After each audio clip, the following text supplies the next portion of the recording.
मैं इसलिए कहना चाहता हूं, आपको बताना चाहता हूं, अभी एक नियम आया भारत सरकार के द्वारा यूजीसी का। ये थोड़ा सा विषय अलग है भद्राचार्य जी, जरूरी इसलिए है कि हमारे भाई उस चीज को जाने। बताओ, यूजीसी में क्या रिजर्वेशन बढ़ाया गया या रिजर्वेशन कम किया गया? क्या किया गया? सिर्फ इतना सा कहा गया कि जो देश में रोहित वेमुला जैसे लड़के, जो गरीब और कमजोर समाज के लड़के उच्च शिक्षण संस्थानों में हैं, लेकिन जाति का उत्पीड़न, जाति का दंश झेल करके वो बच्चे कभी कभी में या तो वो शिक्षा का क्षेत्र छोड़ देते हैं, वो अनुसंधान छोड़ देते हैं, वो संस्थान छोड़ देते हैं, या फिर वो दुनिया छोड़ देते हैं। इसी के लिए तो एक क्या कमेटी बनाई है कि हमारे वो गरीब लोग, हमारे वो गरीब बच्चे जिनका जाति के नाम पर उत्पीड़न ना हो, वो संस्थान छोड़ने के लिए मजबूर ना हो, आत्महत्या करने के लिए मजबूर ना हो। लेकिन आज पूरे देश का सवाल, बताओ, यूजीसी के खिलाफ खड़ा है कि नहीं खड़ा है? लेकिन आप सब मिलकर उनकी ये परंपराएं ढोने का काम कर रहे हैं। जिस दिन मेरे दोस्त परंपराएं बंद कर दोगे, ये देश रोहित वेमुला नहीं होगा, कोई छात्र संस्थान को छोड़ने पर मजबूर नहीं होगा। और जब तक ये परंपराएं और कुरीतियां चलती रहेंगी, ऐसे जाने कितने हमारे भाई बहन आत्महत्या पर मजबूर हो जाएंगे। क्या आप चाहते हैं कि इस देश में, हमारे देश में हमारे बच्चे मरने पर मजबूर हो? क्या चाहते हो? अगर नहीं चाहते हो, देश में मानवतावाद लाना चाहते हो, तो निश्चित तौर पर तुम्हें बाबा साहब और तथागत बुद्ध की राह पर चलना होगा। और जब तक नहीं चलोगे, ऐसे रोहित वेमुला के जैसे बच्चों की हत्या होती है। कितने लोग चाहते हैं इस देश में समानता के अवसर हो? बताओ, कितने लोग चाहते हैं? सारे लोग चाहते हैं। अगर सारे लोग चाहते हैं तो छोड़िए पाखंड को, छोड़िए पाखंड को, छोड़िए परंपराओं को और अपनाइए। बुद्ध दिखे, बुद्ध बने, तब जाकर के देश में तथागत बुद्ध का वो संदेश लागू हो पाएगा। और केवल यहां तक सीमित रह गए मेरे मित्र, चिमटा पे ऐसी ऐसी उंगलियां थरथराते देखते रह गए, ये निकल जाएगा 6 दिन। इसलिए मेरे मित्र, मेरे दोस्तों, मेरे भाइयों, मेरी बहनों, बगैर सामाजिक परिवर्तन के कभी राजनीतिक परिवर्तन नहीं हुआ। अगर राजनीतिक परिवर्तन चाहते हो तो ये जीवन में उतारिए।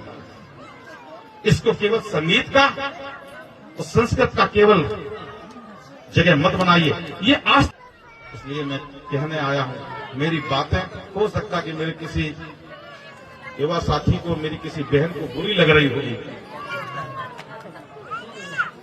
मन में लग रहा होगा कहां तुम यार आ गए, अच्छा खासा संगीत चल रहा था, अच्छा खासा नाच गाना हो रहा था, और कहां से ये आदमी आ गया कि जो हमें इस तरीके से डांट रहा है। मैं डांट नहीं रहा हूं,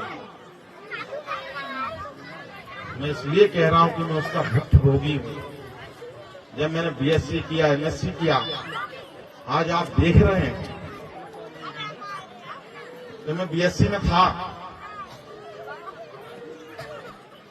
और जब मैंने मेरी जियोलॉजी की जो फाइल जांची गई, प्रैक्टिकल था बीएससी फर्स्ट ईयर में,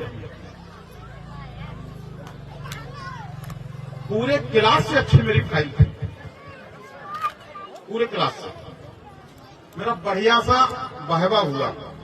मैंने टीचर से कहा, सर कुछ और पूछना है, तो उन्होंने कहा नहीं नहीं बहुत हो गया, वेरी गुड, बहुत बढ़िया। मुझे लगा कि आज मेरी मेहनत का मुझे फल मिलेगा। और मेरे बगल से लड़का थे, मेरा दोस्ती था, हरिओम उपाध्याय, मुझे आज भी उसका नाम याद है।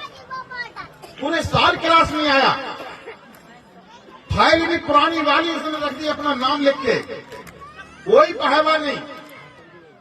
लेकिन जब रिजल्ट देखा तो मैं 5वें मार्क में था, मेरे 18 नंबर थे और हरिओम उपाध्याय जी के 47 नंबर थे। इसी तरीके से तो आपको रोका जाता, नहीं रोका जाता। यूपीएससी में आपने देखा 75 का है, 275 का है ना, आपको 165, 160, 140, उनके 200 पार। कितना हो गया? यूपीएससी में 100 नंबर ऊपर की सारी डीएम बन गए। लेटरल एंट्री से आईएएस हो रहा, हमारे लिए क्या है? क्या है? क्या है? क्या है? हिलाते रहो घंटा, लगाते रहो अगरबत्ती, वो तुम बता देना बाद में। इसलिए अगर बराबरी चाहते हो इस देश में, राजनीतिक, सामाजिक, शैक्षिक और आर्थिक बराबरी चाहते हो, और तब तक ये खाई नहीं मिटेगी, असमानता ये खत्म नहीं होंगी। चाहे वो शिक्षा की असमानता हो, चाहे वो सामाजिक असमानता हो, चाहे वो राजनीतिक असमानता हो,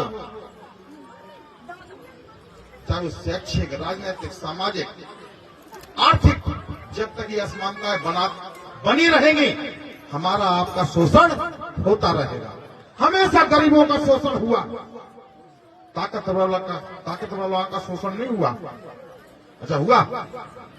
देखो, बकरा की बलि लग जाए, मुर्गा की बलि लग जाए, भेड़ की लग जाए, गैया की लग जाए, ऊंट की लग जाए, भैंसा भैंसिया की लग जाए, बताओ लगती? चीता की तो कौन नहीं थी, बताओ? शेर की थी, बगर्रा की, करिया सांप की, बताओ? करिया सांप 2.5 किलो को नहीं होते, 1.5 किलो को होते, बुकरा 25 किलोमीटर मोटा करो करते, बताओ नहीं करी?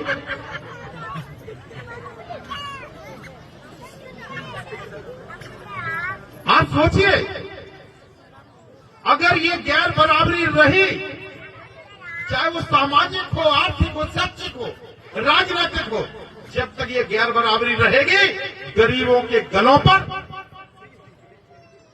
आरे चलाए जाते रहेंगे।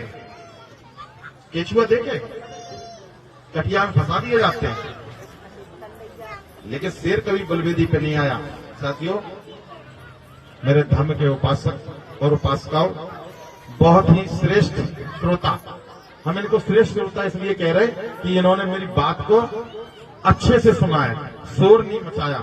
तो श्रेष्ठ श्रोता, धर्म के उपासक और उपासिकाओं, एक बार मैं यही आपसे प्रार्थना करूंगा, यही आरज़ू करूंगा कि ये जो आपने बहुमूल्य समय दिया है, इस बहुमूल्य समय को जाया मत जाने देना। ये बड़ा कीमती समय आपने दिया है, इसलिए इसको जाया मत जाने देना। इस समय को बर्बाद मत करना, और ये मन से संकल्प लेकर के जाइएगा, मन से संकल्प लेकर जाइए, मन से कसम खा करके जाइएगा कि आज के बाद ऐसी किसी भी परंपरा को नहीं ढोएंगे, ऐसी किसी परंपरा को नहीं निभाएंगे जो मानवीय वर्गीकरण को पनपाता हो, पोषक करता हो। मेरी बात से यदि आप लोग सहमत हैं तो एक बार मुझे आप भरोसा दिलाइए कि यहां से जाकर के हम सारे लोग, धर्म के उपासक और उपासिकाएं, हम ऐसी कोई परंपरा, ऐसी कोई रूढ़ी हम आज से कसम खाते कि आज से हम नहीं अपनाएंगे। चलिए बताइए, हाथ उठा करके सब लोगों को तथागत बुद्ध का ये हाथ उठाओ दोनों। मेरे साथ संकल्प लीजिए कि मैं आज से, बोलो, मैं आज से संकल्प लेता हूं, संकल्प लेती हूं कि तथागत बुद्ध ने, बाबा साहब ने जो मुझे रास्ता दिखाया, उस रास्ते पे चल करके सही युग निर्माण करने का काम करूंगी। बहुत बहुत धन्यवाद आपको। एक बार जोर से नारा लगाइए, तथागत बुद्ध की, तथागत बुद्ध की, तथागत बुद्ध की। बाबा साहब, बाबा साहब, बाबा साहब।